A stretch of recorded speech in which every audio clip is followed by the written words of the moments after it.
Engañoso del pecado. Queda un punto por considerar sobre el tema del pecado que no puedo pasar por alto. Ese punto tiene que ver con lo engañoso que es. Es un asunto de importancia primordial y me aventuro a pensar que no recibe la atención que merece. Podemos ver este engaño en lo increíblemente propenso que es el hombre al considerar el pecado menos pecaminoso y peligroso de lo que es a los ojos de Dios y su pronta disposición por restarle importancia, excusas por él y minimizar su culpa. No es más que uno pequeño. Dios es misericordioso. Dios no va al extremo de tomar nota de lo que uno hace mal. Nuestra intención es buena. Uno no puede ser tan quisquilloso. ¿Dónde hace tanto daño? No hacemos más que lo mismo que hacen los demás. ¿A quién no le resulta familiar este tipo de lenguaje? Podemos verlo en la larga lista de palabras y frases lindas que han acuñado los hombres a fin de describir cosas que Dios llama lisa y llanamente perversas y una ruina para el alma. ¿Qué significan expresiones como de vida fácil, alegre, alocado, inseguro, desconsiderado, indiscreto? Muestra que los hombres tratan de engañarse a sí mismos y de creer que el pecado no es tan pecaminoso como Dios dice que lo es y que no son tan malos como realmente son. Podemos verlo en la tendencia aún de creyentes de permitirle a sus hijos conductas cuestionables y de ignorar el resultado inevitable del amor al dinero, de jugar con la tentación y sancionar a los transgresores sin el debido rigor. Me temo que no comprendemos suficientemente la extrema sutileza de la enfermedad de nuestra alma. Somos demasiados prontos a olvidar que la tentación de pecar raramente se nos presenta en su verdadera realidad diciendo: soy tu enemigo mortal y quiero arruinarte eternamente en el infierno. Oh no, el pecado no llega como Judas con un beso, como Joab con una mano extendida y palabras halagadoras. El fruto prohibido le pareció bueno y deseable a Eva, y no obstante le echó fuera del Edén. Caminar tranquilamente en la azotea de su palacio le pareció inofensivo a David, pero terminó en adulterio y homicidio. El pecado raramente parece pecado al principio. Estemos en guardia y oremos, no sea que caigamos en tentación. Podemos darle a la impiedad nombres bonitos, pero no podemos alterar su naturaleza y carácter a los ojos de Dios. Recordemos las palabras de San Pablo: exhortaos los unos a los otros cada día, para que ninguno de vosotros se endurezca por el engaño del pecado. Hebreos 3:13. Es una oración sabia en nuestra letanía la que dice: de los engaños del mundo, la carne y el diablo, líbranos, buen Señor. Y ahora, antes de seguir adelante, quiero mencionar brevemente dos pensamientos que parecen surgir con fuerza irresistible de este tema. Por un lado, les pido a mis lectores que observen las razones profundas que todos tenemos para humillarnos y degradarnos a nosotros mismos. Sentémonos ante la figura del pecado que nos presenta la Biblia y consideremos que criaturas tan culpables, viles, corruptas somos todos a los ojos de Dios. Cuánta necesidad tenemos todos del cambio del corazón, llamado regeneración, nuevo nacimiento o conversión.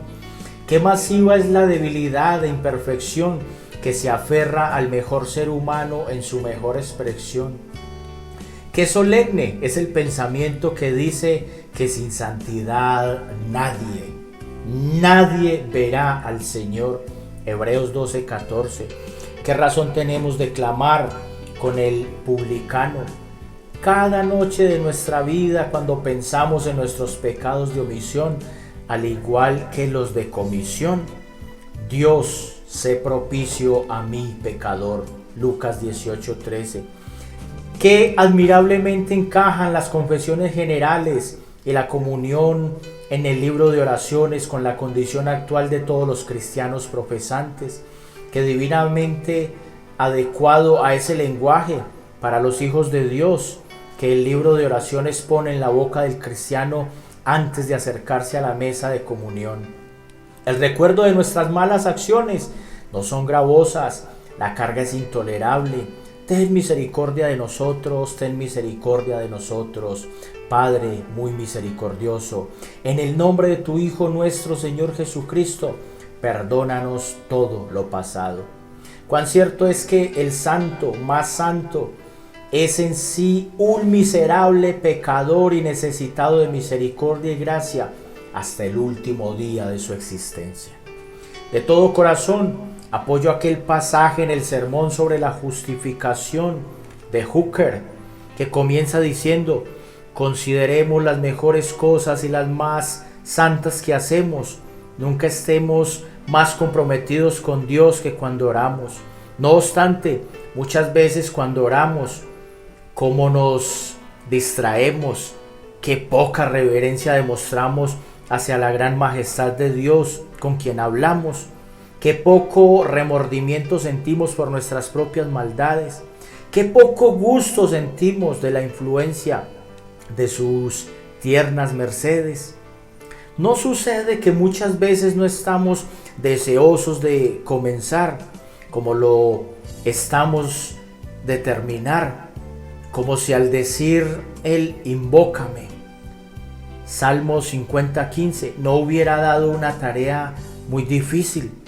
Lo digo, que puede parecer algo extremo, por lo tanto, que cada uno juzgue como le indique su propio corazón y no de ninguna otra manera. Haré una sola, una demanda. Si Dios se diere ante nosotros, no como Abraham, si hubiera podido encontrar 50, 40, 30, 20 o 10 buenas personas en la ciudad, por ellas esta ciudad no sería destruida. Y en cambio nos hiciera una oferta así de grande. Busquen en todas las generaciones de hombres desde la caída de nuestro padre Adán. Encuentren un hombre que haya surgido de él, que haya sido puro, sin mancha alguna, y por la acción de ese único hombre, ningún ser humano ni ángel sufrirá los tormentos preparados para ambos.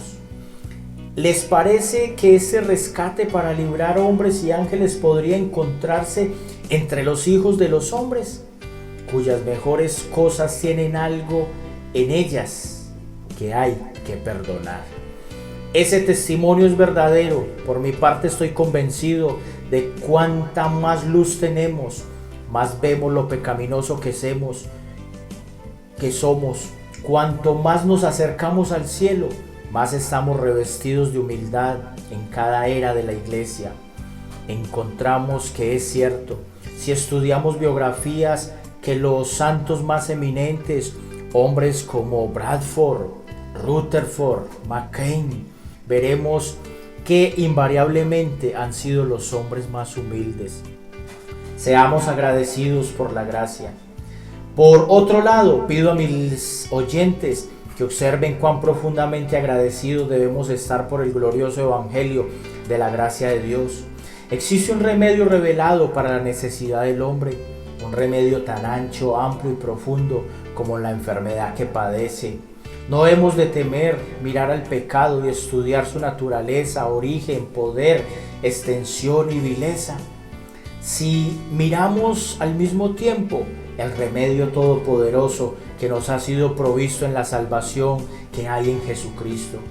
Aunque ha abundado el pecado, la gracia ha abundado mucho más. Sí, en el pacto eterno de redención, en el mediador de ese pacto, Jesucristo el justo y perfecto hombre en una sola persona, en la obra que hizo al morir por nuestros pecados y resucitar para nuestra justificación, y en los oficios que cumple como nuestro sacerdote, sustituto, médico, pastor y abogado, en la sangre preciosa que derramó, la cual puede limpiar de todo pecado, en la justicia eterna que trajo, en la intercesión perpetua que hace por nosotros como nuestro representante a la diestra de Dios, y en su poder de salvar para siempre el peor de los pecadores, su disposición de recibir y perdonar a los más viles, su prontitud para cargar a los más débiles, en la gracia del Espíritu Santo que planta en los corazones de su pueblo,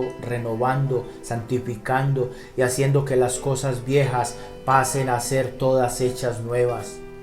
En todo esto, y oh, qué bosquejo tan breve es. En todo esto digo, hay un remedio pleno, perfecto y completo para la enfermedad aborrecible del pecado.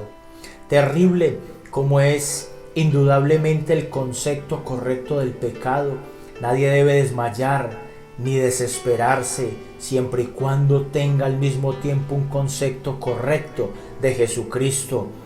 Con razón, ese anciano Flavel finaliza muchos de sus capítulos de su admirable libro Fuente de Vida con las emocionantes palabras: bendito Dios por Jesucristo.